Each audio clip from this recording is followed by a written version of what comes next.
Madame, Monsieur, bonsoir. La nouvelle a fait l'effet d'une bombe. Alain Foucault est parti de RFI après 32 ans de service au sein de cette maison.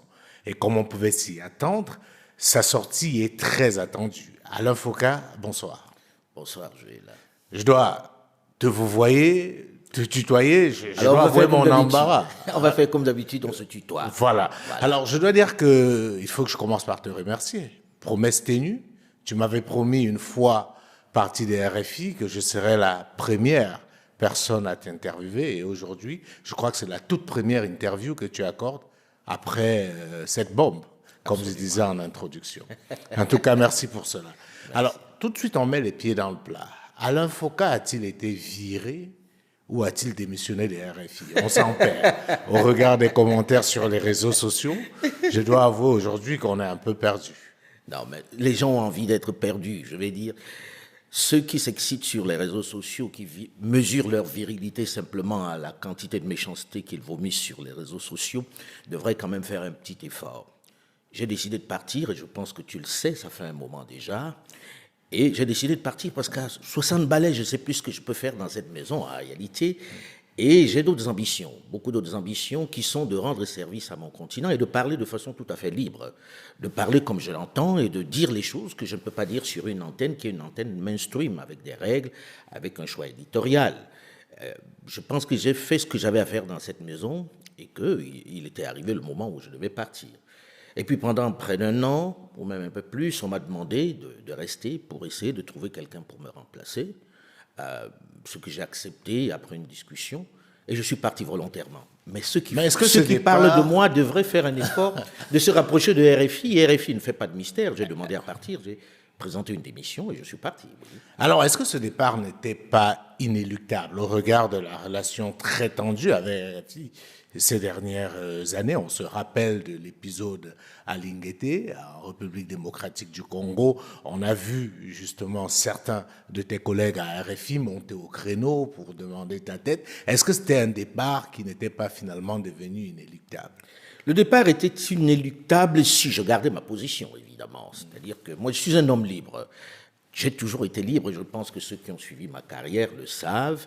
Et j'arrivais à un moment où je n'accepte pas la couverture que l'ensemble des médias internationaux font. Et puis, je trouve très tiède la manière dont on couvre l'Afrique, un peu biaisée de mon point de vue. Pas que RFI, je n'ai pas envie de parler spécialement de RFI, mais la manière dont on parle de l'Afrique, je pense qu'elle n'est pas assez franche, assez juste. Il y a un regard un peu condescendant de la presse internationale sur l'Afrique, et je pense que j'ai fait ce que j'avais à faire à l'intérieur. Maintenant, je pense que je suis libre pour faire exactement. Mais on va te répondre immédiatement. Il t'a fallu 32 ans pour te rendre compte de cela. Non, il n'a pas fallu 32 ans. Je trouve que ceux qui disent ça ont des raisons de le dire, mais ceux qui n'ont pas suivi ma carrière. Je pense que, comme la plupart des gens, j'ai pensé qu'on peut changer les choses en étant sur place, en étant à l'intérieur, en disant des choses. Et je pense que celui qui a regardé ce que j'ai fait sur cette antenne-là sait parfaitement que je n'ai pas spécialement changé de braquet. Simplement, il arrivait un moment où les choses, on est à un tournant de l'histoire de l'Afrique, de l'histoire contemporaine de l'Afrique, et je préfère être à l'extérieur pour dire exactement ce que j'ai à dire.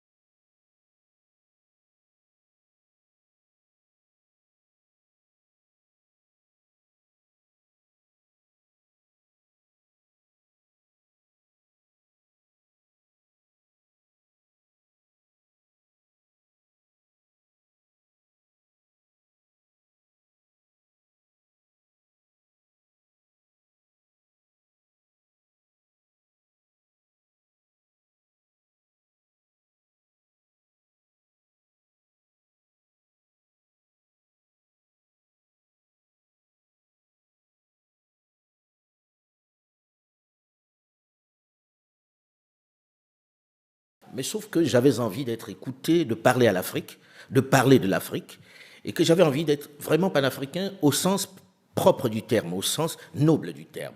Et par conséquent, il fallait que je parle aux Africains. Et puis j'avais une vraie douleur de voir comment on parlait de l'Afrique Et puis une opportunité m'a été offerte de rejoindre RFI, que j'écoutais depuis que j'étais tout petit, je vais dire. Nous tous, dans nos maisons, les gens de mon âge, nous écoutions nos parents qui ouvraient la radio soit sur RFI, soit sur la Voice of America. Donc quand on avait envie d'être journaliste. Et par la suite, Africa numéro 1. Et par la suite, Africa numéro 1, justement. Et donc quand on avait envie d'être journaliste, on se disait, je vais travailler sur ces médias-là. Je pense que j'ai réalisé ce rêve-là en entrant dans ce média. Maintenant, sur la couverture, je me suis dit, à l'intérieur, je vais impacter. Il faut que j'apporte quelque chose de différent, il faut que j'apporte quelque chose de nouveau. Voilà comment j'ai rejoint RFI, de façon volontaire et de façon très, très, très décidée. Alors aujourd'hui, avec le recul, est-ce que tu as le sentiment d'avoir impacté de l'intérieur? Est-ce que 32 ans après, tu te dis, ça en valait la peine? Alors on ne peut pas danser et se juger. Les autres doivent juger. Moi, j'avais envie de faire plusieurs choses. Et je pense que, j'espère en tout cas, qu'on va mettre ça à mon crédit. J'avais envie de faire plusieurs choses. D'un, je suis arrivé sur une antenne où je vais raconter l'histoire de l'Afrique, parce que la manière dont l'histoire de l'Afrique était racontée, de mon point de vue, n'était pas la vraie. Et j'ai créé Archives d'Afrique. J'ai créé Archives d'Afrique en me disant, voici la version africaine de l'actualité internationale. Et je pense que la plupart des jeunes, ou la plupart des moins jeunes, me reconnaissent au moins d'avoir raconté l'histoire de l'Afrique contemporaine autrement. Archives d'Afrique est devenue une marque à un certain moment donné, et je n'en suis pas peu fier.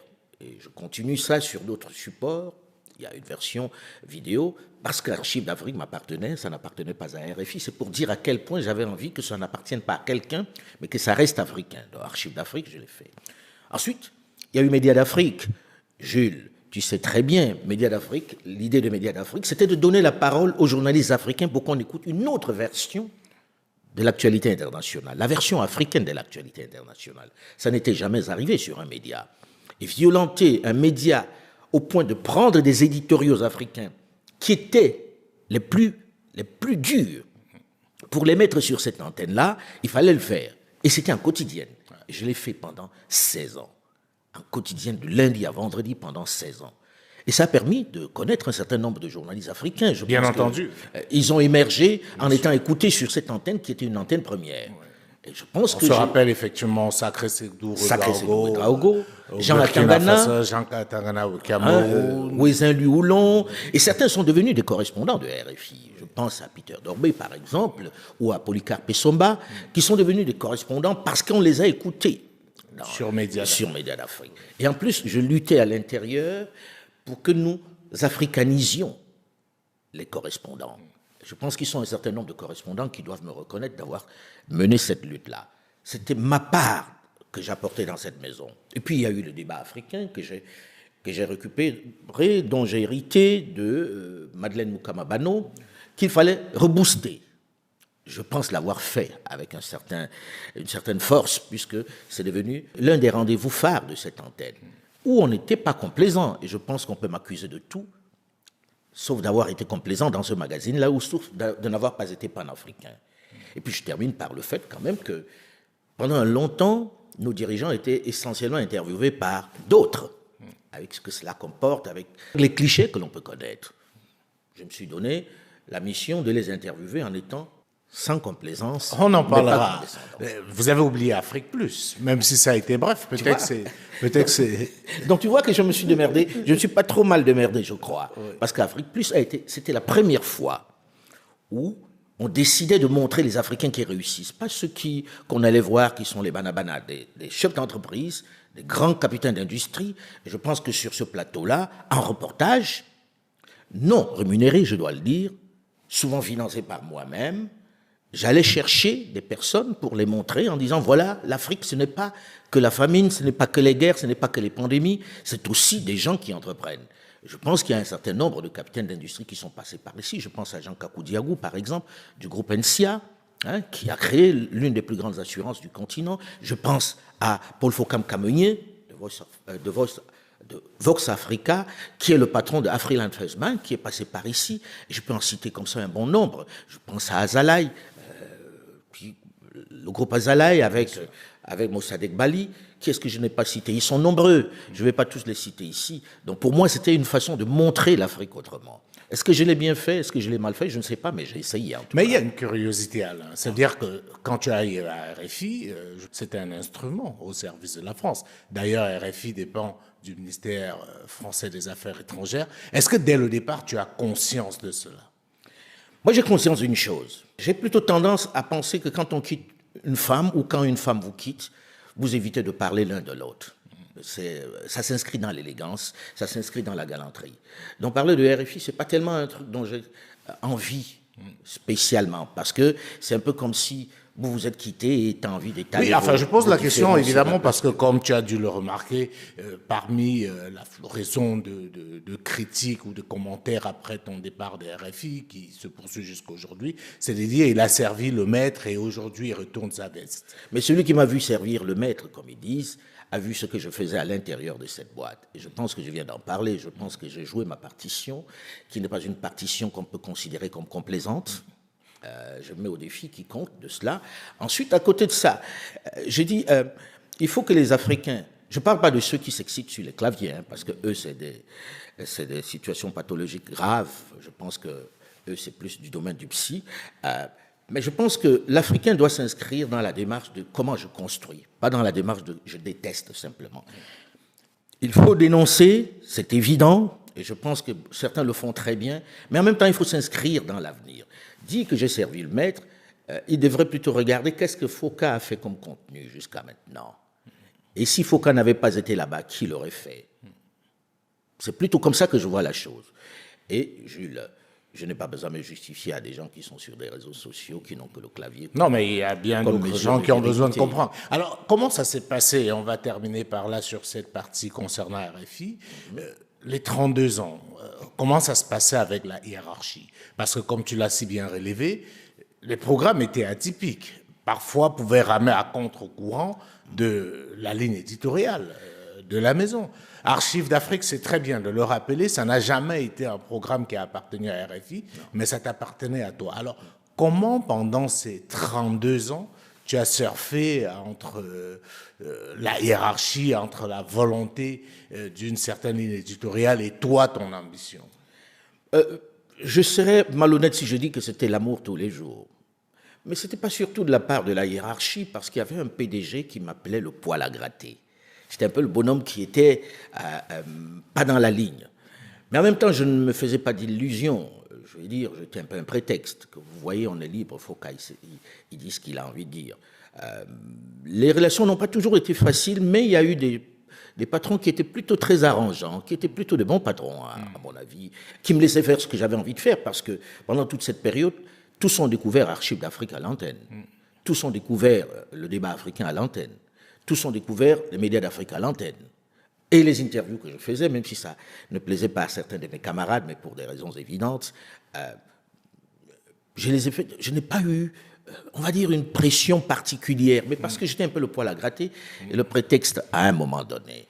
Donc tu assumes le fait d'avoir été à un moment donné, pas seulement toi, je sais qu'il y a d'autres gens aussi, Jean-Karim Fall et tout. Est-ce que tu assumes le fait d'avoir été à un moment donné utilisé comme un prétexte pour davantage africaniser l'antenne des RFI, qui doit, comme on le sait tous, sa plus grande part d'audience au continent africain?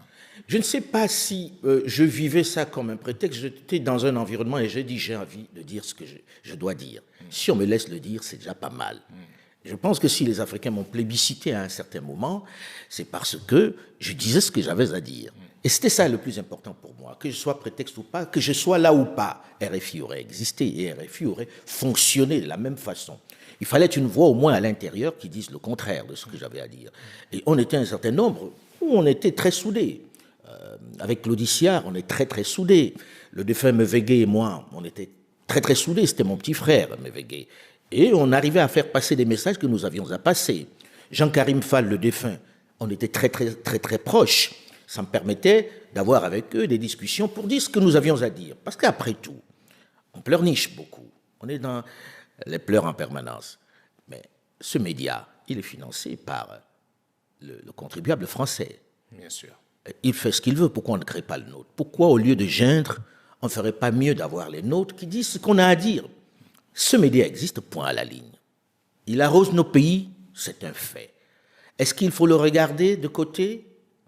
Et puis si vous n'êtes pas content, si les Africains le détestent à ce point, il suffit de rien, hein, on ferme, point. On regarde une autre chaîne. Hein. Comme c'est le cas actuellement dans l'AES. Je ne sais pas, mais moi ce que je dis, c'est simplement que même si dans votre pays, la chaîne émet, vous avez le choix de l'écouter ou pas.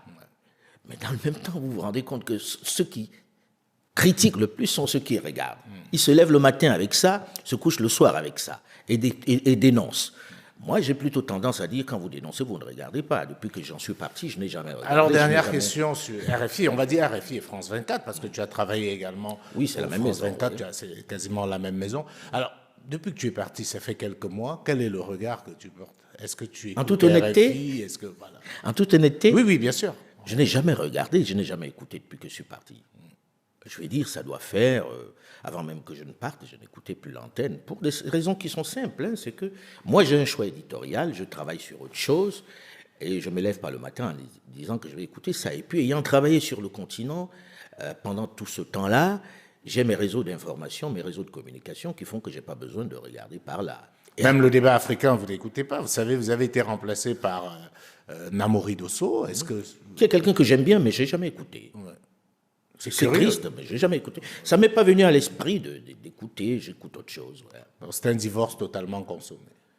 Oui, on va dire ça comme ça.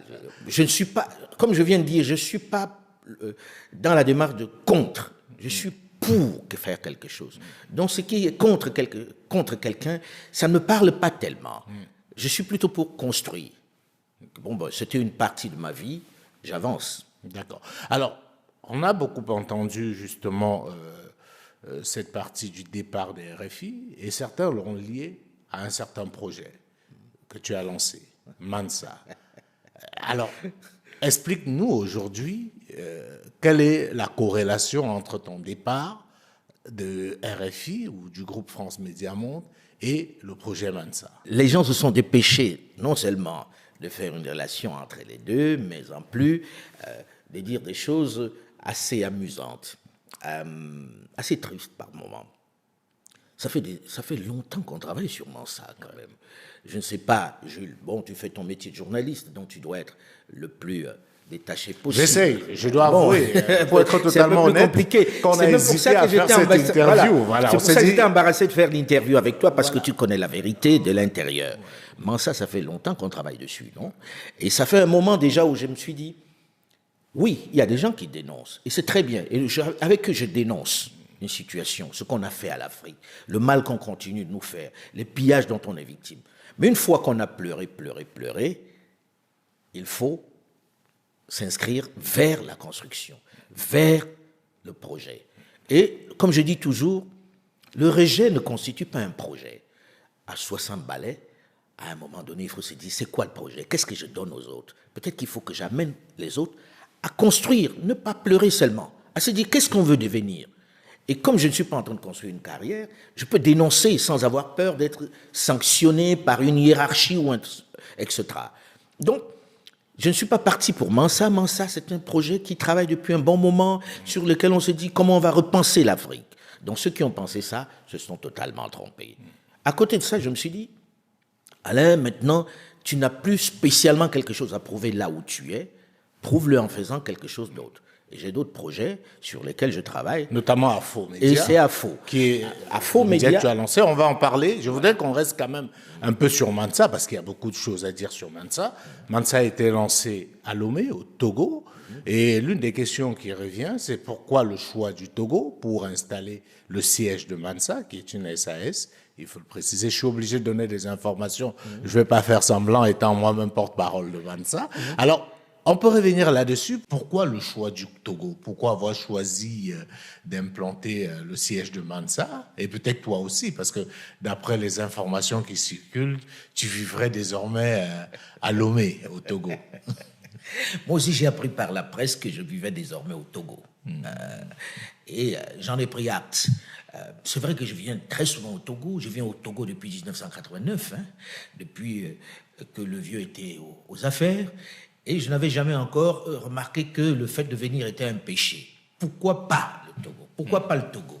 C'est encore là une des choses qui est triste en même temps, parce que avec ça, tu te rends compte que même si aujourd'hui on recommençait la traite négrière, il y aurait quand même pas mal de nègres qui vendraient leurs frères à la même vitesse et avec le même plaisir.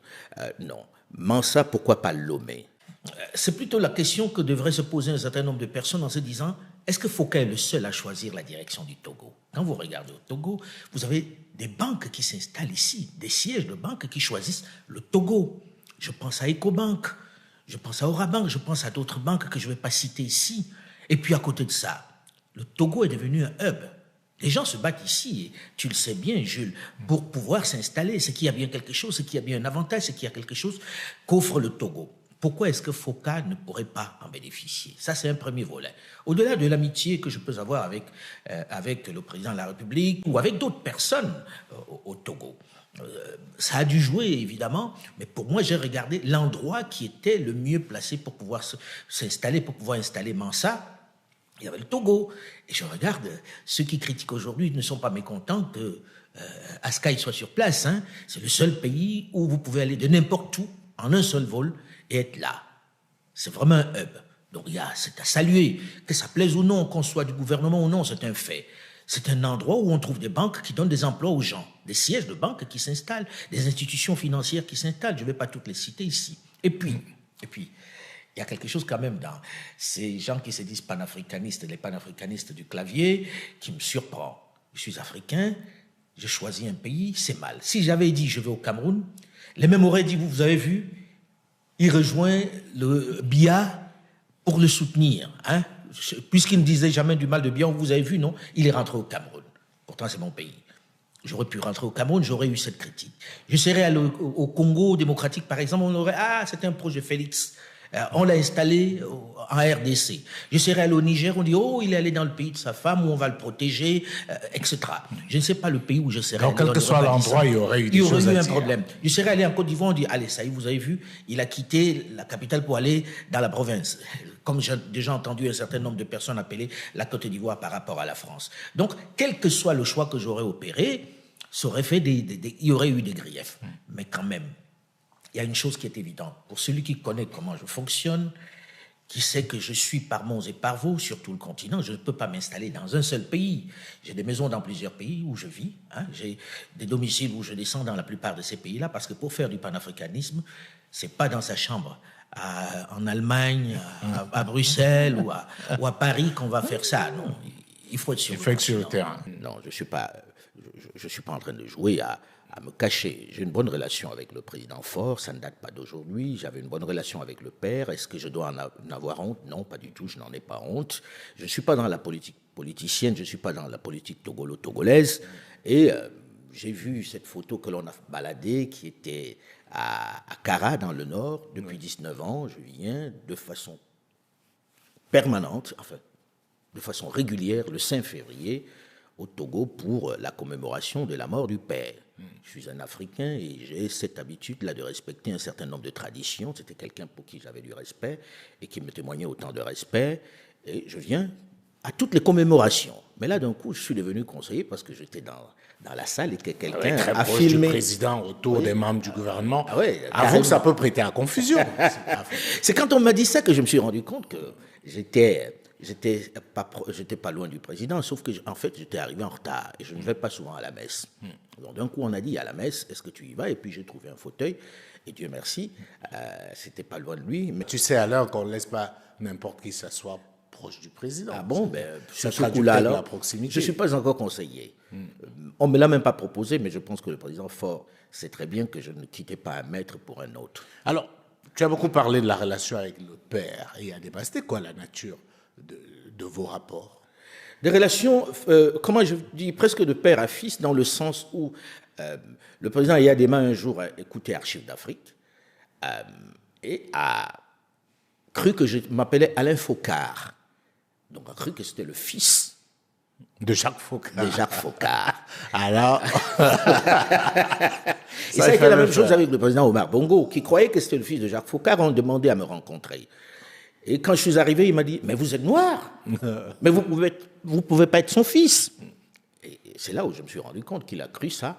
Et il m'a pris d'affection, il m'a félicité. Il a dit très bien, j'aime bien Archives d'Afrique, je l'écoute. Et bravo pour ce que vous faites. Il m'a souvent donné des informations sur ci ou sur ça, mais personne n'a le souvenir que j'ai été complaisant avec le président Yadima. Qu'il respectait. Le fait que je sois libre, c'était même peut-être ce qu'il respectait le plus. Alors, justement, on va revenir sur Mansa et cette proximité avec Faure. On a aussi entendu dire que c'est le président Faure qui finance Mansa. Bon, Jules, on va arrêter le délire. Enfin, il y a des coïncidences. Moi, je fais l'avocat, entre guillemets. Tu fais bien l'avocat du diable. Et voilà. C'est-à-dire que pourquoi Lomé, la proximité Alain Foka, le président Faure, Mansa, si le président Faure pouvait entendre ça. Qui finance Mansa. Et si rapidement, certains ont vu la main du président Faure derrière. Si le président Faure pouvait entendre ça et nous donner un peu d'argent, on ne dirait pas non. Hein. S'il peut écouter ça et dire, allez, je vous donne un peu d'argent, ça va nous arranger. Jules, tu sais très bien comment Mansa est financé par nous-mêmes. Personne n'a encore donné un centime à Mansa. Les voyages que nous faisons, nous les finançons par nous-mêmes. Et je pense qu'à un moment donné, il faut que ceux qui s'excitent derrière leur clavier fassent un effort pour être crédibles, parce que ça discrédite un peu un environnement qui aurait pu être un environnement extraordinaire pour les Africains et les réseaux sociaux, puisque ça leur donne un média. Sauf que c'est pas compliqué. Mansa est financé par les membres de Mansa. Et c'est en cela qu'on est fort. Et on espère qu'on sera suffisamment nombreux pour que les populations viennent aussi en se disant, voilà des gens qui veulent repenser l'Afrique. Le minimum pour nous est de les accompagner et de leur donner un petit quelque chose pour qu'ils s'en sortent. Nous tirons le diable par la queue, mais nous avons accepté ça, de dire, voilà, ok, on va repenser l'Afrique, on va faire des réunions, on va faire des retraites pour penser sur tel et tel sujet, et nous finançons nous-mêmes. Mais lorsque quelqu'un dit c'est financé par tel ou tel président, j'ai du mal avec ça, parce que oui, mais l'argument qu'on donne aussi, c'est qu'Alain Foka, président de Mansa, journaliste et tout, ne parle jamais du Togo, alors qu'il y a des problèmes au Togo. Il y a des problèmes avec des opposants au Togo. On voit Alain Foka parler de beaucoup de pays, mais le Togo, visiblement, c'est... Mais je pense que ces gens-là feraient mieux de revisiter un peu le travail que je fais, mes contenus. Je n'ai jamais éludé un pays, aucun. Même les pays de ceux qui sont vraiment des amis très très proches, je n'ai jamais éludé. Sauf que sur le Togo, qu'est-ce que je dois dire en particulier? Peut-être qu'il faudrait qu'ils m'aident là-dessus. Ben, ils le disent tout le temps, il y a des opposants en prison, il y a... Ceux qui me tapent aujourd'hui dessus sont passés tous dans mon émission. Je pense à un ancien Premier ministre qui m'a dit un jour, Alain, puisque il en est ainsi, on va s'occuper de toi. Parce que d'un coup, il m'a vu venir au Togo, alors que lui, je l'ai invité au moins une dizaine de fois sur mon plateau. Et le pouvoir en place me fait souvent le reproche de les inviter un peu plus sur mon plateau. Non, c'est ridicule. Ceux qui me demandent de parler de leur pays et que je ne parle pas du mien, peut-être qu'ils devraient parler du mien, ça m'arrangerait bien. Oui, parce que peut-être on va finir avec l'épisode des pays pour lesquels tu ne parles jamais. On parle du Togo, effectivement, et on parle aussi du Cameroun, qui est ton pays. On a beaucoup vu, on dit, mais Alain Foka, il ne parle jamais du Cameroun avec tout ce qui s'y passe. Mais Jules, est-ce que c'est vrai? Je suis mal placé pour répondre. Moi, mon avis personnel, c'est que peut-être c'est pas assez. Bon, je ne peux pas dire que tu parles jamais du Cameroun, tu en as parlé. Mais puis quand j'en ai parlé d'ailleurs, ce qui m'a surpris, c'est que quand j'en ai parlé d'ailleurs, je n'ai pas beaucoup entendu après le battage que ça a suscité, les confrères me défendre ou réagir. Il te souvient quand même que pendant plusieurs semaines, je faisais l'objet d'un matraquage extraordinaire dans une certaine presse au Cameroun, avec une histoire de proximité sociologique, que j'aurais une proximité avec Maurice Kamto, simplement parce que j'avais invité un activiste, et Richard Bonnat. Hein? À ce moment-là, je n'ai pas beaucoup écouté. Cela dire, ils ne parlent pas du Cameroun, et je ne les ai pas vus me défendre tellement. Ensuite, il y a eu l'histoire du train de Bolloré qui avait déraillé, où on avait dit qu'il ne faut pas en parler, et où j'ai parlé de ça régulièrement. Et quand les autorités camerounaises me tapaient dessus, je n'ai pas vu la presse se dire « mais pourquoi vous lui tapez dessus ?» Mais est-ce que tu comprends ceux de tes compatriotes camerounais qui estiment qu'avec la voix qui est la tienne, tu devrais plus parler du Cameroun, parce que non, le Cameroun, c'est quand même un cas atypique. On a un chef de l'État qui est là depuis plus de 42 ans. Aujourd'hui, le quotidien des Camerounais, c'est le manque d'eau potable, manque d'électricité. On a aujourd'hui plus d'une centaine de prisonniers politiques. Ça veut dire qu'il y a des gens aujourd'hui en prison. C'est évident qu'ils n'ont rien fait. Les dossiers sont bidonnés au niveau du tribunal militaire. Enfin, c'est aussi gros que le nez sur la figure. Des gens estiment que si Alain Foka parle de ça, ça aura une autre résonance. Est-ce que tu peux... J'aimerais bien qu'on m'aide à en parler. J'aimerais bien qu'on m'aide à en parler parce que d'un coup, on me donne une place extraordinaire. Nous sommes un certain nombre de journalistes camerounais parce que dans ce domaine-là, les Camerounais ont plutôt pas trop mal réussi. Et la question ne posait qu'à moi. Alain, ils n'ont pas ta notoriété. La question ne posait qu'à moi. Ils n'ont pas ta notoriété. Que ceux qui me font ce procès fassent le travail pour moi. Je serai admiratif. Je serais content que ces étrangers qui disent pourquoi ils parlent seulement des autres pays, ils devraient parler son pays, qu'ils parlent aussi du mien. Je serais bien content qu'ils en parlent. Je parle de ce que je connais. Je suis parti du Cameroun il y a une 40aine d'années. D'accord ? Je n'ai jamais fait une carrière un seul jour au Cameroun. Donc le Cameroun, dans l'ensemble de ce pays, est un pays comme un autre, j'ai presque envie de dire. Bien sûr, c'est mon pays pour lequel j'ai un attachement extraordinaire. Je voulais justement dire, je connais ton attachement pour le Cameroun. Oui, oui. Donc ça me surprend que mais en même temps, professionnellement, je ne suis pas comme un pays. Professionnellement, je ne suis pas spécialement outillé. Mieux outillé en tout cas que les excellents journalistes que je croise au Cameroun. Parce que s'il y a bien quelque chose de fabuleux au Cameroun, c'est que tu trouves d'excellents journalistes. Je ne suis pas aussi outillé qu'eux. Là, par exemple, ça fait presque 4 ans que je n'ai pas mis les pieds à Yaoundé, au Cameroun. Comment puis-je en parler plus? Et mais est-ce qu'il faut forcément... Comme dit Richard Bonnat, et il a été inspiré par Dieu ce jour-là, je crois, il dit, si on vous explique le Cameroun, et vous avez compris, c'est qu'on ne vous a pas bien expliqué. Ouais. On ne vous a pas bien expliqué. Moi, je suis incapable d'expliquer le Cameroun, d'expliquer un pays qui est dans une inertie extraordinaire, où vous n'avez pas quelqu'un qui émerge, et où lorsque quelqu'un émerge, on lui coupe la tête. Et avec les applaudissements des autres. Quand vous regardez ce pays-là, vous vous dites, c'est quoi ce truc-là? C'est un cas d'école. Mais je vais parler de quoi là-dessus? Et dès que vous ouvrez la bouche, dès que vous dites un truc, ceux qui étaient avec vous, vous condamnent avec la même force que ceux qui vous détestent. Au départ, j'ai trouvé, dès que j'ai dit un mot, on dit, ah, le Bamileke, il est en train de défendre sa tribu. Dès que je ne dis rien, les Bamileke disent, ah, il est avec les autres. Tu ne sais plus où mettre les pieds. J'aimerais bien en parler, hein, mais je pense que les autres sont plus qualifiés que moi pour en parler. Je pense, hein. On va se contenter. Parce qu'il ne faut pas croire que je sois si bon que ça, je ne cherche pas. Enfin, je ne pense pas que c'est au niveau du professionnalisme. Enfin, les gens veulent la voix d'Alain Foka. Mais je vais dire quoi que ce monsieur qui a une 80aine d'années, qui est fatigué... 91 ans. 91 ans, qui récemment. Est fatigué, que je dise ça, et que je dise qu'il est temps qu'il parte, mais je l'ai déjà dit, et tout le monde le pense. Même le gosse le pense. Donc je n'invente rien quand je dis ça. Mais une fois que j'ai dit ça, on fait quoi? C'est moi qui vais aller là-bas faire ça ou pas? Tout le monde le pense. Et je pense qu'aujourd'hui, tout le monde sait qu'on arrive au bout d'un cycle. C'est la vie qui est comme ça. Ce monsieur, il a passé 42 ans. L'âge passe, comme moi, je suis passé par d'autres étapes que je ne recommencerai pas. Je ne retournerai pas sur le terrain pour couvrir des guerres, etc. À un moment donné, il faut que ce pays-là change. Mais si on veut chercher des boucs émissaires, bon, ben alors, je suis un bouc émissaire peut-être qui ne parle pas assez de mon pays, qui ne dénonce pas assez, mais on dénonce des choses quand on ne les voit pas quelquefois. Mais là, c'est comme le nez au milieu du visage, comme vous le dites. Chacun voit qu'on est en bout de course, que ce qui devrait être la locomotive de l'Afrique centrale est à l'arrêt. Je ne fais un procès à personne où je n'invente rien. Tout le monde l'a dit dans toutes les langues. Une fois que j'ai dit ça, ça change quoi? Alors, ça change quelque chose. Alain Foka sauf que je l'ai déjà dit. Hein. Je l'ai dit. Dans la dernière interview que j'ai eue avec toi, qui remonte à une dizaine d'années, je l'avais dit, non? Bien, et je l'ai dit le problème avec le Cameroun, c'est qu'on a l'impression, après le temps qu'on redit les mêmes choses et que, justement, ça change. C'est là tout le problème. C'est qu'une fois que vous avez dit ça, vous faites quoi? OK?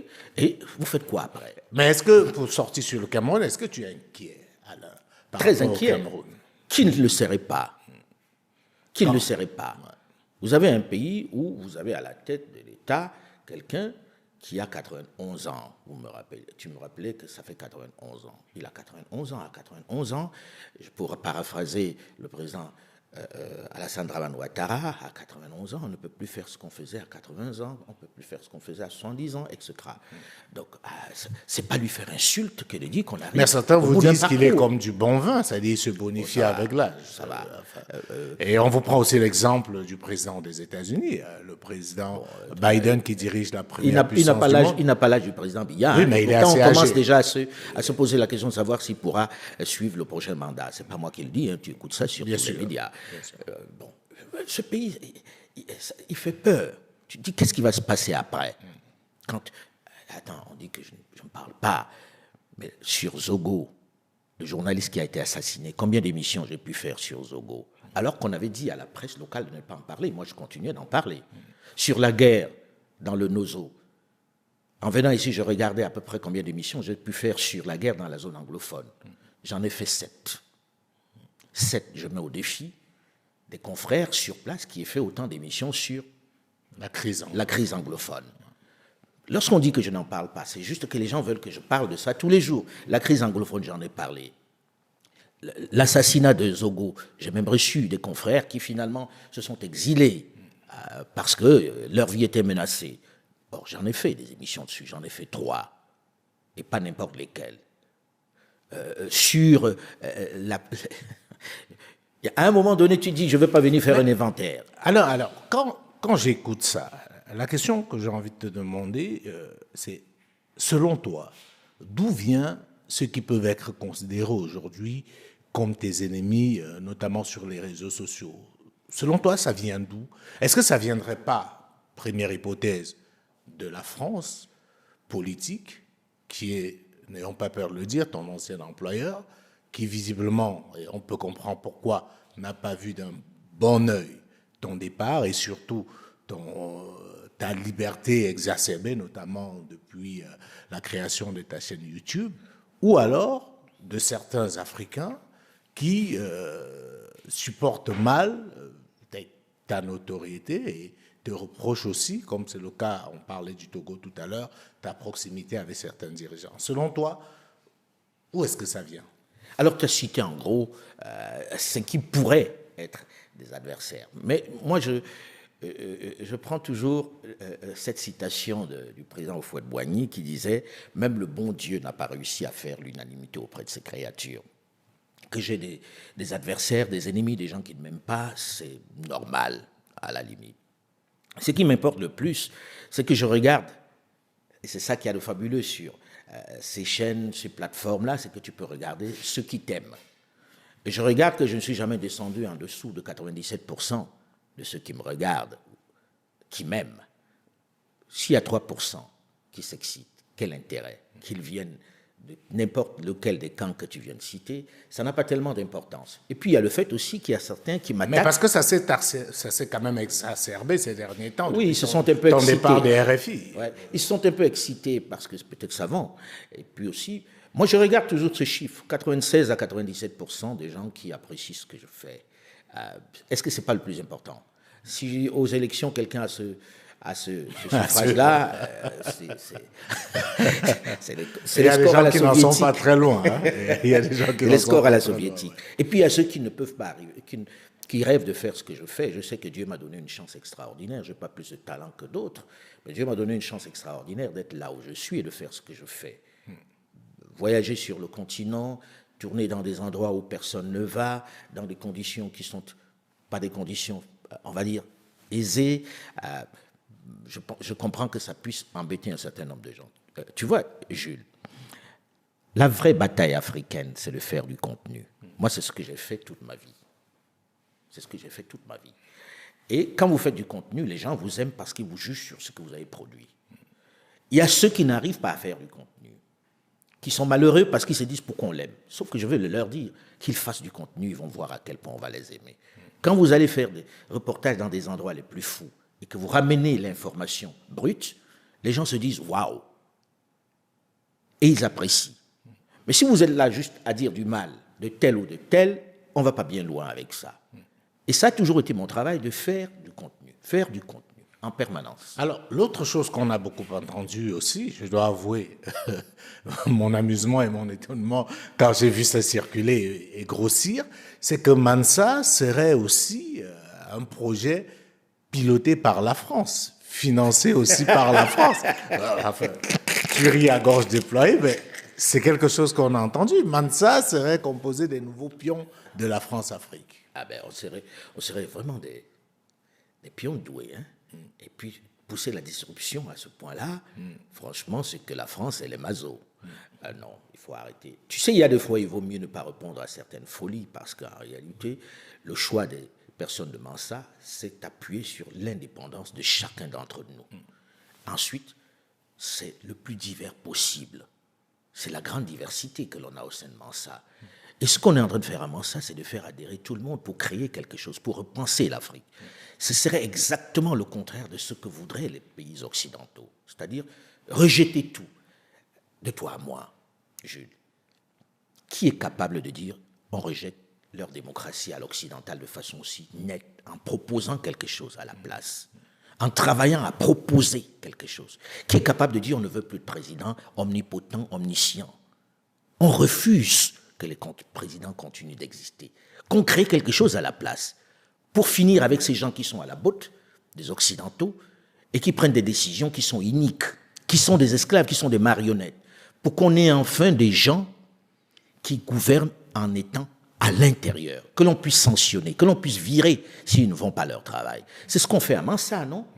Mais maintenant, nous faire ce procès-là, comme j'ai dit, le bon Dieu n'a pas réussi à faire l'unanimité auprès de ces créatures. Alors, qui sommes-nous pour... Alors, il y a une question aussi, je vais déposer, parce que comme tu le sais, le travail que Mansa fait n'est pas si nouveau, même si l'approche peut être nouvelle. Il y a plein d'autres personnes, effectivement, qui, depuis plusieurs années, font un travail de dénonciation et tout. Et j'aimerais, effectivement, savoir, parce que j'ai aussi vu circuler des gens, à titre personnel, des gens m'ont interpellé, notamment concernant Kémy Séba.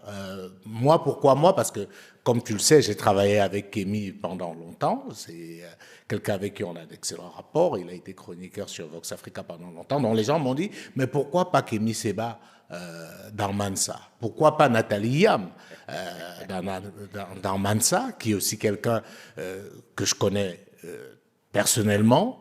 Pourquoi pas, comment il s'appelle, Franklin Nyamsi, justement, qui sont des gens qui ont pignon sur rue, notamment sur les réseaux sociaux, qui effectivement sensibilisent depuis des années. Alors, j'aimerais, c'est vrai que même à titre personnel, on n'a pas vraiment eu à évoquer le sujet. J'aimerais on n'en a jamais parlé, avoir effectivement ton regard par rapport à cela. Ce que j'ai envie de dire dans un premier temps, c'est cette propension à opposer les gens. On ne va pas avancer avec ça, et les gens ne s'appuient pas sur l'histoire pour tirer des leçons.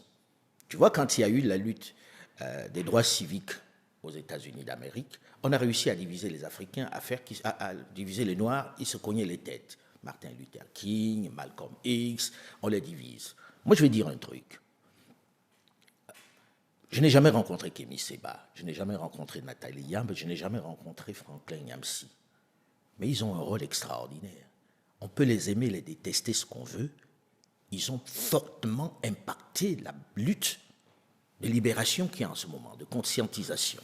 On peut aimer leur bataille ou pas, leur méthode ou pas. Ils ont impacté. Ils ont fait bouger les lignes. Le CFA qui souffre aujourd'hui, on ne peut pas dire qu'ils n'y sont pas pour quelque chose. J'apprécie leur travail, mais nous ne nous battons pas de la même façon. Ils ont fait des choix qui sont utiles pour la cause, et je les respecte. Je ne vais pas cacher que je regarde Nathalie Yamb. Je regarde ce qu'elle fait. Et j'apprécie. Elle a un créneau, j'ai le mien, qui est de dire, moi, je veux construire dans tel sens. Eux, ils construisent dans tel autre. Pourquoi est-ce qu'on a besoin de nous opposer? Est-ce qu'on a besoin de se marier forcément pour être fragile, pour être ensemble, pour qu'on nous tire dessus ensemble? Je ne crois pas. Parce que si on est dans un groupe, vous tirez dans le tas, et l'histoire est réglée.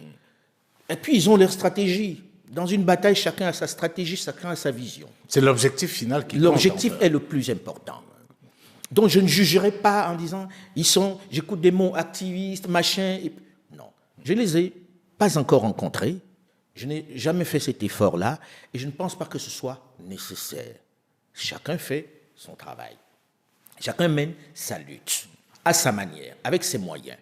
avec sa perception des choses. C'est ça qui est le plus important. Le plus important, c'est à l'arrivée. Alors, est-ce qu'on libère l'Afrique? Voilà. Qu'est-ce que tu penses justement des critiques qu'eux aussi ils ont subies ces derniers temps et même de ce qu'on pourrait considérer comme une cabale? On les a accusés d'être des agents de la Russie. Ça va nous permettre peut-être de parler un peu de la Russie. Quel a été ton regard par rapport à ça? Mais ceux qui les accusent de ça sont agents de quoi? Je vois des gens qui reçoivent des fonds de l'Union européenne, des États-Unis d'Amérique pour mener leur combat de façon tout à fait officielle. On leur ouvre même des officines, des bureaux, on les installe avec des salaires officiellement. Mais puisque c'est l'Europe, c'est bien. Et si c'est la Russie, ça serait mauvais? C'est un peu absurde, non? Si on te finance de l'autre côté, boucle-la. Non, soyons sérieux. La bataille est le plus important. S'il y a quelqu'un qui les finance, ils sont suffisamment grands pour savoir où est leur intérêt. Si leur intérêt, c'est l'Afrique, et qu'ils sont financés même par les extraterrestres, on s'en fiche. D'accord? Ce n'est pas ça le plus important. Qu'on soit en train de dire, il a pris ci, il a pris ça, franchement, tout le monde s'en fiche. L'essentiel, c'est que, est-ce que ce qu'il a dit est vrai? Est-ce que la bataille qu'il mène est importante? Ça, c'est à ça qu'on doit les juger. Parce qu'on écoute des gens qui viennent s'installer en Afrique, qui sont des ONG, qui sont des etc., qui sont financés. Ils sont financés pour quoi? Pour, on va dire, développement de la démocratie. Ça veut dire quoi, tout ça? Alors, parlons à présent, et on va sortir de Mansa avec ça. C'est pas le lieu de parler des perspectives et tout de Mansa, parce qu'il y aurait certainement de choses à dire. Alors, il y a aussi quelque chose que j'aimerais évoquer avec toi, c'est ta proximité avec les dirigeants africains. J'essayais au moment de préparer cet entretien de chercher ceux des dirigeants africains que tu n'as pas interviewés, et j'avais du mal. Ceux de la vieille école, parce qu'on parle de Biya qui est là depuis 42 ans, mais toi, ça commence à faire beaucoup. Parce que merci de me vieillir, merci de me rappeler mon âge. Quand on voit Mandela, Mobutu, Omar Bongo, enfin les Bongo, père, fils et tout, Alain est aujourd'hui perçu par certains comme l'ami des chefs d'État. Est-ce que tu assumes cette étiquette d'être considéré comme quelqu'un qui est très proche des dirigeants africains? Alors, je vais répondre en deux volets. En deux volets, c'est qu'on devrait quand même me reconnaître le mérite d'entrer dans toutes ces chancelleries où seuls les Blancs entraient avant moi. Parce que quand tu regardes l'historique des interviews des dirigeants africains, c'est toujours des Européens qui les interviewaient. Ensuite, dire on est amis des chefs d'État, on n'est pas amis des chefs d'État. Le chef d'État a des collaborateurs, a des proches, a des gens chez qui il prend des infos, a des gens qui l'utilisent, mais des amis, je ne crois pas vraiment qu'on puisse être amis d'un chef d'État. Vous pouvez être amis avant, mais quand il devient chef d'État, c'est un peu plus mitigé. Maintenant, le rôle du journaliste, c'est de parler de ce qu'il sait. C'est de parler de ce qu'il connaît vraiment, qu'il peut démontrer, qu'il a écouté de façon forte. Pour moi, c'est ça le rôle du journaliste. Et je suis toujours amusé par ceux qui utilisent plutôt les clichés véhiculés par les autres. Jusqu'à maintenant, tu entends dire tel est comme ça, tel est comme si on nous a appris à détester nos chefs. Et donc, du coup, certains se sont braqués et ne veulent pas les fréquenter. Moi, je préfère les avoir de l'intérieur, les connaître de l'intérieur, plutôt que d'écouter la rumeur qui vient. Et ayant été où j'ai été, j'ai vu à quel point il était facile de manipuler l'image d'un chef africain. Quand on décide que c'est fini avec lui, on le noircit. J'utilise le terme exprès. Parce qu'en fait, nous ne les connaissons pas. Tu sais ce qui m'a fait vraiment avoir envie de connaître ces chefs, Jules? Non, mais dis-moi. C'est que j'ai entendu parler de Bokassa, qui n'était pas quelqu'un de très fréquentable, je te l'accorde. Mais nous avons appris que Bokassa était un cannibale, que Bokassa mangeait de la chair humaine fourrée au plantain. Et je me suis dit, mais comment est-ce possible? Et j'ai fait ma recherche. Et j'ai vu comment on a noirci Bokassa pour qu'il disparaisse quand il gênait, quand il était devenu gênant. Et nous avons applaudi pendant qu'on le chassait. J'ai vu comment on a fait tomber Mobutu, que je connaissais. Comment Mobutu est devenu l'homme à abattre alors que c'est eux qui l'avaient fabriqué. Et je me suis dit, non, je préfère ne pas me contenter de leur jugement pour les connaître de l'intérieur. Et j'ai eu cette chance, à un moment donné, qu'ils m'ouvrent leurs portes. Et ils m'ont ouvert leurs portes et j'y suis entré. Et je continue d'y entrer. Parce que ça me permet de parler d'eux, en sachant de quoi je parle. Et eux, ils savent que je sais, désormais. Donc je suis à la fois leur relais, mais eux aussi, ils sont mes relais. Je ne sais pas si tu vois ce que je veux dire. C'est-à-dire qu'à partir du moment où je parle d'un Macky Sall, je connais Macky de l'intérieur. À partir du moment où je parle d'un Ali Bongo Ondimba, de l'intérieur, je connais Ali Bongo Ondimba. Je connais le personnage, je connais ce qu'il pense, et je ne suis pas dans le cliché. Et je travaille à ça. Et certains ont dit, oui, il connaît les vieux croutons. C'est souvent dur quand on dit ça.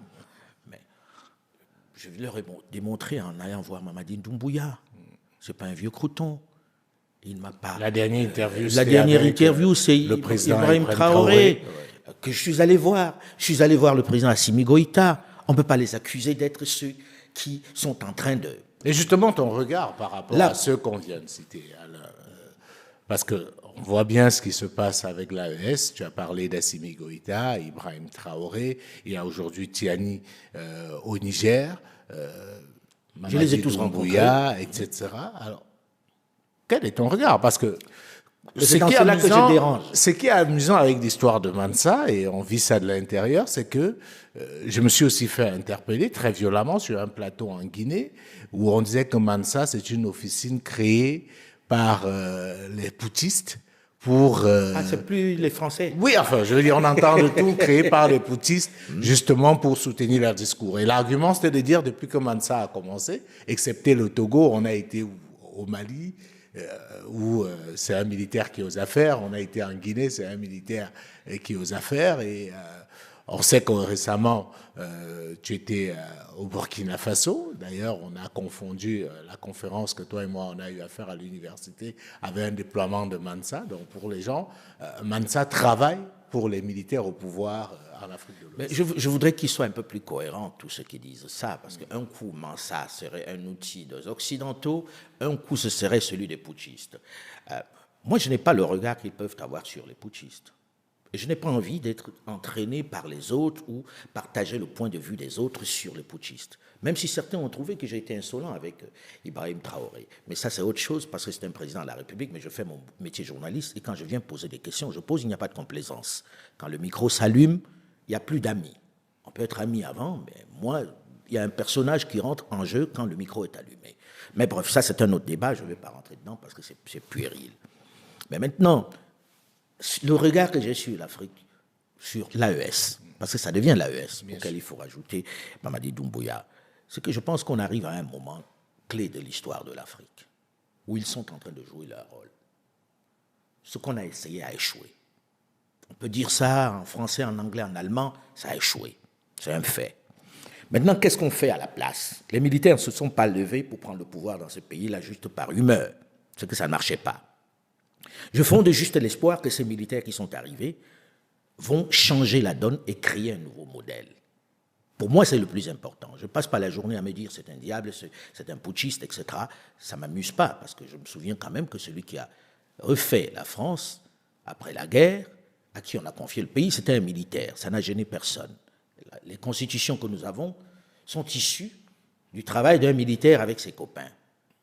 Pourquoi les militaires ne changeraient pas les choses sur le continent? Je fonde beaucoup d'espoir sur ces jeunes-là, parce qu'ils sont jeunes, parce qu'ils n'ont pas un passif avec les grandes puissances occidentales, ils ne leur doivent rien, et parce qu'ils ont envie de changer leur monde. En tout cas, je l'espère. Moi, ceux que j'ai rencontrés m'ont donné l'impression qu'ils avaient envie de changer les choses. Alors, je vais leur laisser ce bénéfice-là pendant un moment, jusqu'à ce qu'on voit s'ils dérapent ou pas. Mais j'ai tendance à plutôt croire en eux. Quand je rencontre le président Traoré, je discute longtemps avec lui et je me dis, mon Dieu, ça me rappelle quelqu'un que j'ai connu qui est le président Thomas Sankara. Est-ce qu'il va faire aussi bien? Je caresse cet espoir qu'il va faire mieux. Mais je ne peux pas partir a priori en disant, c'est un putschiste, il est en uniforme et qu'il est forcément mauvais ou bien qu'il a arraché le pouvoir. Ceux qui étaient là avant l'ont arraché d'une façon ou d'une autre. Nos élections en Afrique, on sait très bien comment ça se passe. Et chacun est en train d'apprendre aujourd'hui comment la main de l'autre choisissait qui va prendre la relève. Au Niger, on l'a vu.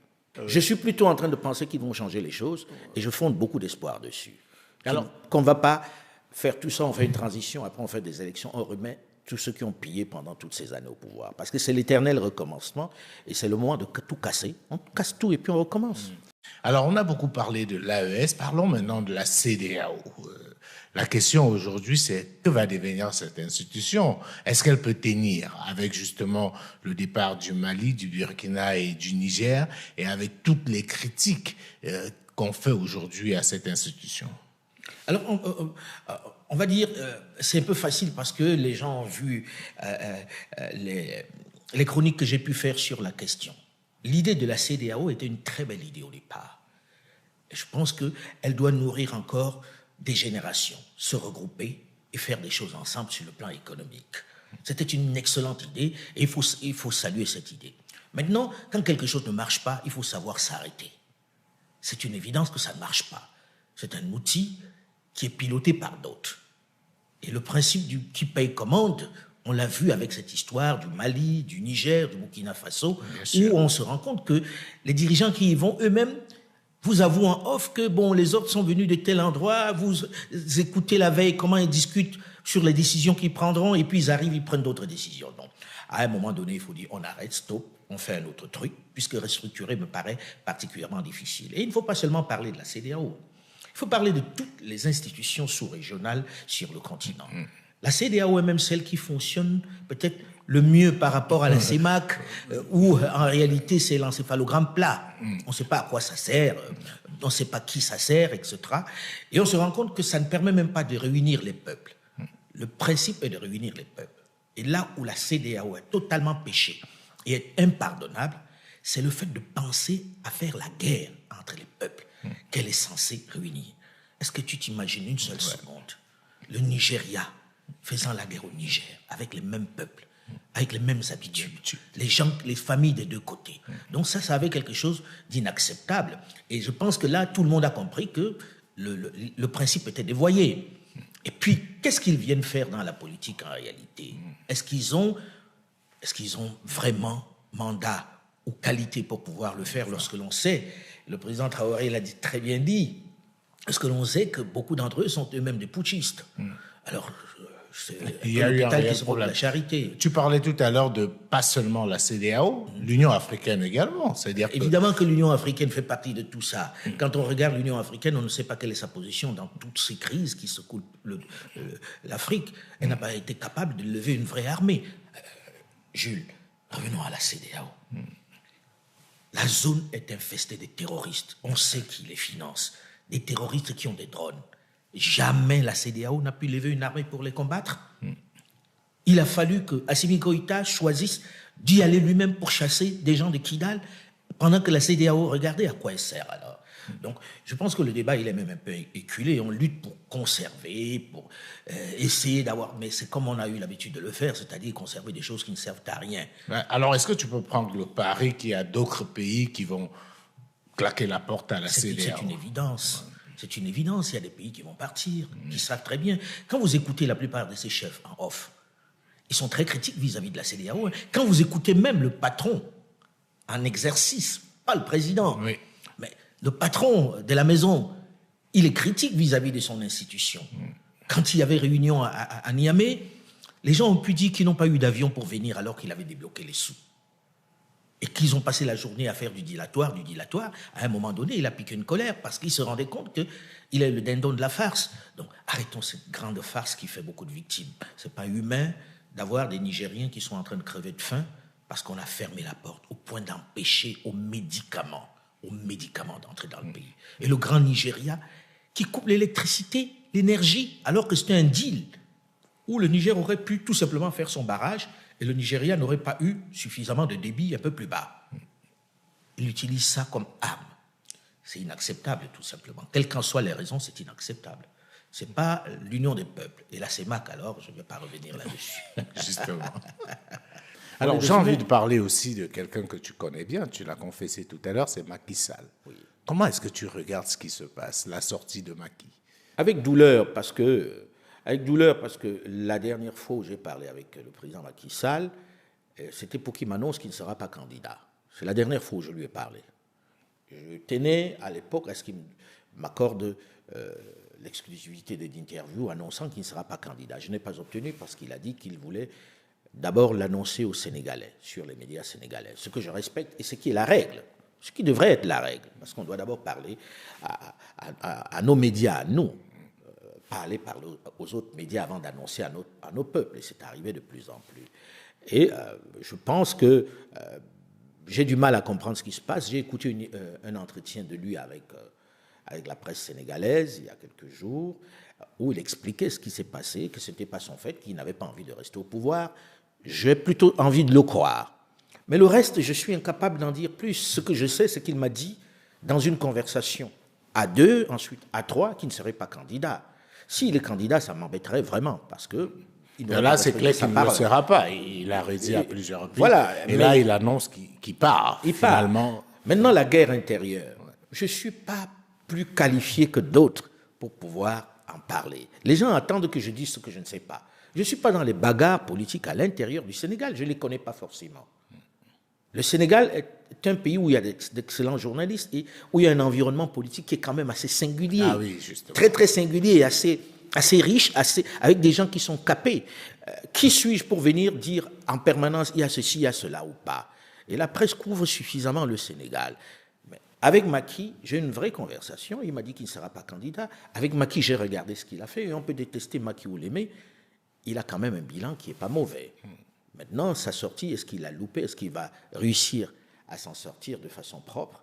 C'est à lui. Mais on peut dire que la sortie est quand même loupée, parce que avec tout ce qu'on a vécu ces derniers temps... Ce qui s'est passé n'est pas très joli. Et je pense aussi que, vu d'Afrique, ce que les gens reprochent davantage à Macky Sall, c'est qu'il se retrouve quasiment dans la même situation qu'il a conduit au pouvoir. Et comme on le dit si bien, Internet a une mémoire. Quand on ressort les anciennes vidéos du Macky opposant, quand on ressort effectivement toutes les déclarations à son arrivée au pouvoir, il y a quand même comme une sale sortie. Absolument. C'est triste parce que c'est quelqu'un qui, en tout cas, celui que j'ai connu, c'est quelqu'un qui avait envie de changer les choses et qui faisait avancer les choses. Après, à un moment donné, bon, c'est des politiques, hein, je n'en sais pas plus que ça. Moi, je suis journaliste, je regarde, j'observe, etc. Je n'influe pas dedans. J'espère plus tard influer sur des choses par les documentaires que je fais, par les productions que je fais. Mais sur un président, tu vas, tu le vois, il te dit ce qu'il a à dire, tu écoutes, tu l'étudies et puis tu rends. Une belle perche pour parler justement d'un autre aspect de ton travail dont on ne parle pas souvent, ce sont ces reportages, ces documentaires. Ces dernières années, je pense que ces reportages qui ont fait découvrir à certains une autre facette du journaliste Alain Foka, qu'on croyait cantonné au magazine, c'est le terrain. On se rappelle du reportage en RDC dans le secteur des mines et aussi en Guinée, qui a énormément fait parler. Et la question que j'ai envie de poser, c'est pourquoi à un moment donné, tu as voulu te replonger dans cet univers du reportage? Parce que quand vous avez fait du reportage, vous ne vous en défaites jamais totalement. Moi, j'ai commencé par le reportage. Je pense que tu le sais, j'ai fait plusieurs guerres comme reporter. La guerre du Congo, par exemple. Les 2 guerres du Congo. Le Rwanda aussi. Le Rwanda, etc. Donc, j'ai quand même fait pas mal de terrain. Et puis, à un moment donné, je me suis dit, je vais prendre une antenne pour pouvoir dire ce qui se passe. À la fin, presque, puisque je suis plus proche de la sortie que de l'entrée, à la fin presque de ma carrière, je me suis dit, je vais retourner pour montrer des choses qui sont importantes. Mais je ne me suis jamais arrêté, Jules. Je pense que j'ai fait Archives d'Afrique en faisant aussi la version reportage, et en allant sur le terrain en permanence. Je n'ai jamais quitté le terrain. Et puis, je suis quand même à une centaine de documentaires faits pendant cette carrière-là. Ces documentaires ont été diffusés largement. Il s'avère que c'est plus visible aujourd'hui parce que je suis plus dans une posture différente où je ne m'encombre plus des règles. J'ai fini avec les règles du journalisme, où on dit ça c'est le reportage, ça c'est la chronique, ça c'est l'édito, etc. Je ne m'encombre plus de ça parce que ça ne correspond à rien dans notre environnement. Je pense que, comme j'enseigne un peu du journalisme dans certains endroits, je leur dis de casser les codes. De casser les codes parce que ces codes que nous avons sont des codes d'ailleurs. Or, j'ai envie qu'ils fassent ce qu'ils ont à faire pour informer les gens, point, en sortant des cadres définis. Voilà, et je retourne sur le terrain. Je retourne sur le terrain pour montrer des choses comme ces reportages dont tu parles, qui sont des choses essentielles, où c'est à cheval entre le reportage, l'engagement, etc. Je ne m'encombre plus de ça et je me sens plus confortable là-dedans. Je n'aurais pas pu faire ça sur une antenne qui ne soit pas la mienne. Alors, parlons effectivement de l'antenne qui est la tienne, c'est AFO. C'est le projet que tu caresses, parce que quand tu partais de RFI, je me rappelle bien de la vidéo où tu disais un peu, comme on aime le dire, sur ce que tu feras après. Alors, raconte-nous l'histoire d'Afo. D'où est venu Afo Média? Afo Média vient du fait que je pense que nous devons créer tous, nous journalistes, des cadres où nous donnons notre narratif qui nous ressemble, nos réalités, sans complaisance, mais sans condescendance comme le font les médias internationaux. Je n'ai plus envie qu'on vienne montrer les enfants qui ont faim, les enfants avec un ventre proéminent débordé par une nuée de mouches. Non, j'ai envie qu'on montre qui nous sommes. Et ça passe par le fait que nous devons nous-mêmes faire nos contenus. Les autres sont venus nous montrer comment on fait des documentaires animaliers jusqu'à maintenant. Nous, dans des situations pas possibles. Montrons-nous comme nous sommes. Et par ailleurs, la télévision telle qu'elle est faite aujourd'hui, elle a encore 10, maxi 15 ans devant elle. Le grand meuble, il est dans le salon. Ouais. Les enfants, les jeunes ne regardent que sur leur tablette. Il faut leur parler là où ils sont. Parce que notre message, c'est en direction d'eux, pour leur montrer les erreurs que nous avons pu commettre. Nous, notre génération, ma génération et celle de mes aînés, nous avons échoué. Maintenant, pour qu'ils ne fassent pas les mêmes erreurs, nous devons avoir la responsabilité de leur montrer là où nous nous sommes plantés, ce que nous n'avons pas pu faire. Et l'échec est collectif. Il ne faut pas chercher à dire « moi, je n'étais pas dedans, j'ai fait ceci, je n'ai pas fait ça ». Non, c'est un échec collectif. Et je pense qu'il faut un média fort qui se base essentiellement sur du contenu, pour pouvoir le dire. Et un média engagé, un média d'opinion. J'appelle Afo Média média d'opinion, parce que c'est un média qui a un point de vue. On n'est pas là pour dire qu'on est neutre, parce que je ne crois pas en la subjectivité ou à la neutralité. Quand on a décidé de dire quelque chose, c'est qu'on a déjà pris position. Donc, un média qui soit un média d'opinion, qui montre l'Afrique telle qu'elle est, pas telle qu'on voudrait qu'elle soit perçue, mais telle qu'elle est. Et c'est ça, Afo Média. Et depuis 3 ans, je pense que ça aussi tu le sais, on forme des jeunes à travers l'Afrique, on en a formé une centaine déjà, quasiment, pour qu'eux, ils soient des relais de ce média-là sur le continent, avec leur sensibilité de jeunes. Et les plus âgés ont 30 ans, je crois. Alors, c'est un choix assumé Totalement. qu'Afo Média soit essentiellement digital. Totalement. Totalement digital. Maintenant, il y a des télévisions qui ont demandé à passer des accords pour diffuser certains de nos produits. On a dit oui, pourquoi pas.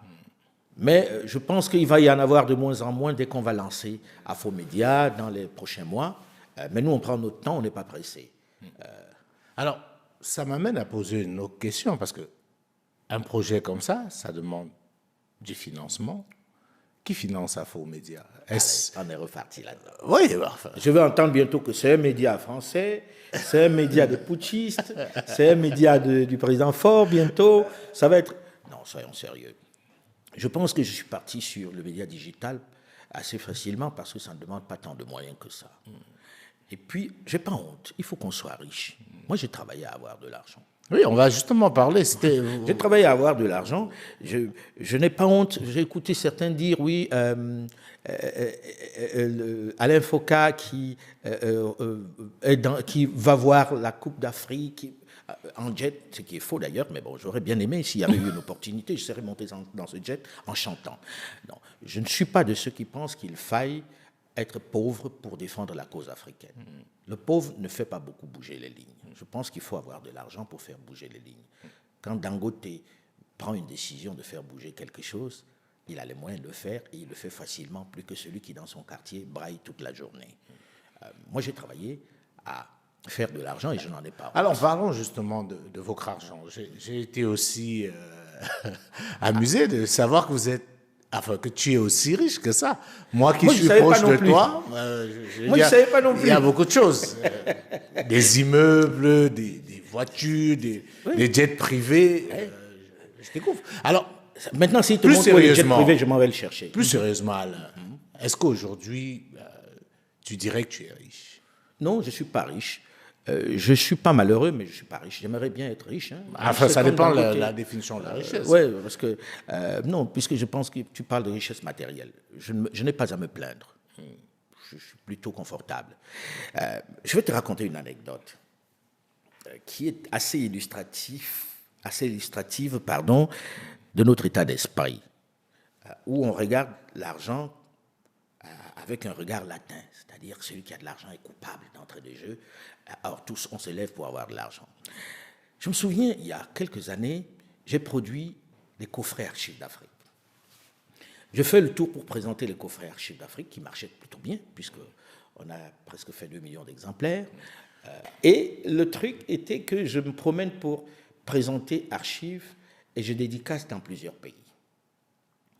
Et quand j'arrive sur place, je vois des confrères qui viennent, qui me disent « Ah, c'est génial, etc. Est-ce que tu peux me dédicacer ça ?» Et puis, je rentre à Paris et la directrice de la communication de RFI m'appelle un jour dans son bureau en me montrant une lettre d'un confrère africain qui avait filmé son coffret que je lui avais donné, gracieusement en plus, et qui dit « Alain Foka s'enrichit sur le dos de RFI.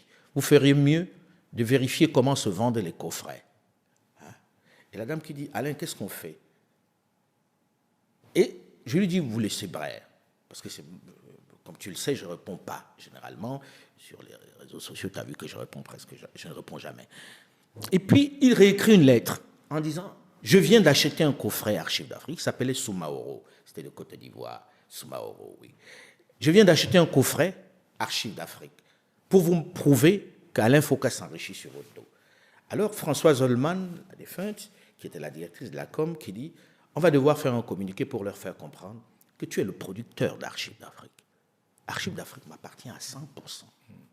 Et RFI avait juste l'exclusivité radio. Mais tous les produits dérivés nés d'Archives d'Afrique, c'était moi. Je les produisais. Mais le bonhomme était tellement obtus que pour lui, il n'était pas possible qu'un journaliste puisse produire un contenu comme celui-là. Et il avait besoin d'énoncer en plus. Simplement parce qu'il se disait que je gagnais de l'argent. Et quand je l'ai appelé, il était tellement gêné qu'il a nié, sauf que j'avais des lettres. Et des comme ça, il y en a eu beaucoup. Archives d'Afrique m'appartenait. Et donc, il a fallu que RFI leur rappelle que non, nous, on est juste partenaires dans la promotion d'Archives d'Afrique. Mais c'était à moi.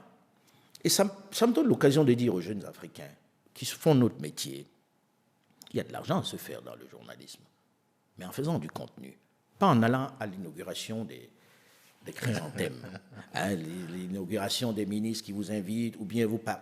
Non, faites du contenu. Et je pense qu'il y en a qui le font. Hein. Bien sûr. Je regarde quelques-uns, dont certains qui sont des proches, qui ont trusté même certaines chaînes, et qui font du contenu en permanence. Plus vous faites du contenu dans notre métier, plus vous gagnez votre vie. Et vous gagnez plutôt pas trop mal.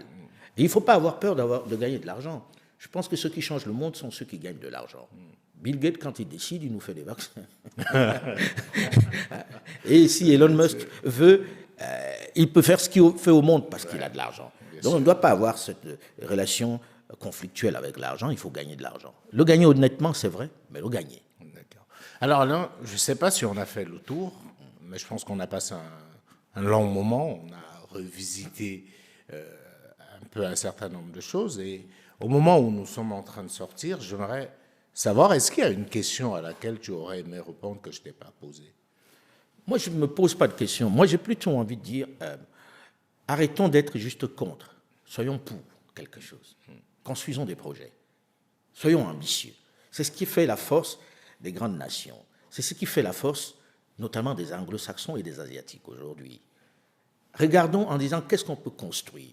Ne passons pas notre temps à nous détester, à nous détruire, etc., à nous monter les uns contre les autres. Ça fait l'affaire des autres. Ayons cette démarche simple qui est de dire comment on construit, comment on fait. Moi, ça a été ma démarche. En quittant RFI, j'ai dit, je veux faire, je veux proposer. Soyons des forces de proposition, parce que si on est des forces de proposition, on fait avancer le schmilblick. Pleurer, ça ne fait pas avancer, vous êtes couché quand vous pleurez. Bien sûr, il ne faut pas oublier ce qu'on nous a fait, et il faut continuer de dénoncer, mais il faut aussi s'inscrire dans le projet. C'est ce qui m'anime chaque jour. C'est ce qui m'anime quand je fais mes reportages, c'est ce qui m'anime quand je fais mes contenus. Et je pense que j'ai envie de dire ça aux jeunes, d'arrêter de geindre. Et puis, d'arrêter d'être des éponges qui absorbent ce qu'on leur donne. On absorbe trop de choses qui ne correspondent pas à nourrir. Mais est-ce que c'est la faute aux jeunes alors? Quand on regarde tous ces médias qui arrosent nos pays, j'ai envie de dire, parfois, ces jeunes, on a envie de les comprendre. Ils deviennent impuissants face à tout ça. Créons des médias pour leur proposer ça, c'est ce que je propose. Il en existe, on a créé, je ne vais pas parler de Vox Africa que tu connais très bien. Mais les gens regardent, ceux qui regardent Vox Africa ont un autre regard sur le monde. Ceux qui regardent certaines chaînes qui naissent ont un autre regard sur le monde. Proposons-leur notre regard sur le monde. Il n'y en aura pas assez si on fait 5, 10 chaînes seulement. Mais le plus important, c'est de faire du contenu. Parce que la chaîne, c'est juste le tuyau. Il faut mettre quelque chose dans le tuyau. Moi, c'est ma passion.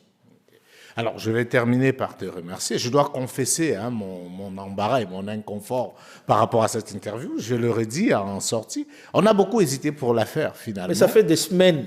Beaucoup, parce que je me disais, est-ce que je suis encore crédible face à Alain Foucault? Est-ce que je pourrais garder ma lucidité, eu égard à la proximité qui est nôtre, eu égard aux projets sur lesquels on travaille ensemble? Non. Après, c'est que j'avais fait une promesse, puisque tu es venu me voir longtemps à l'avance. Oui, parce que moi, je confesse, j'avais l'info un an avant. Voilà. Je sais depuis quand tu veux partir des RFI. J'avais compris un certain nombre de choses et je me disais, ce serait une telle bombe. Et à l'époque, je me disais, il faudrait que je puisse être celui qui en parle. Mais est-ce que tu as le sentiment de n'avoir pas posé une question que les gens se posent? Non, je ne sais pas. Je pense que quand tu regardes, le professionnalisme, c'est d'arriver à faire la part des choses. Les gens ont dit que je suis proche des chefs d'État. Bien sûr, je les vois, mais je n'ai pas le souvenir d'avoir été complaisant une fois que le micro ou la caméra est allumé. Et c'est ça qui doit nous... Mais il y en a qui t'ont impressionné quand même, Alain, au bout de toutes ces années. Est-ce qu'il y a un qui ressort, où tu te dis, devant lui, tu as pu perdre tes moyens? Ça va être le lieu commun, c'est Mandela. Mais parce que je suis arrivé devant Mandela, un peu... Mandela. Et donc, pendant quelques minutes, je n'étais pas confortable. Parce que j'avais son monument. Mais à côté de ça, il n'y en a pas un seul qui... Toute cette nouvelle génération, parmi tous ces jeunes militaires et tout, est-ce qu'il y en a Je les aime bien, mais je ne suis pas impressionné. Celui qui m'a plus fait peur qu'impressionné, c'était Kadhafi. Mais c'était l'endroit où on a fait l'interview, c'est-à-dire dans le désert de Sirte. Tu te dis, tout peut arriver ici. Et puis, il avait fait toute une mise en scène pour que je ne sois pas confortable. Je vais dire, tu ne sais pas si on s'en va te tuer ou si tu t'en vas vraiment faire l'interview. Et puis, à un moment donné, quand tu arrives, tu le vois là, tu te dis, je suis au milieu de nulle part, qu'est-ce qui va m'arriver? Mais je pense que finalement, ça s'est bien passé. Souviens-toi, l'interview, j'étais plutôt confortable. Non, je ne suis pas impressionné par lui. Celui qui m'a Mousseveni, parce que je me rappelle que tu as fait Mousseveni, qui est réputé ne pas être aussi un enfant de cœur. Qui n'est pas un personnage commun. Je me souviens, l'anecdote, c'est que quand j'arrive et on veut lui mettre le micro, cravate par l'intérieur, il dit non, vous me mettez ça dessus, et puis se couche dans son fauteuil.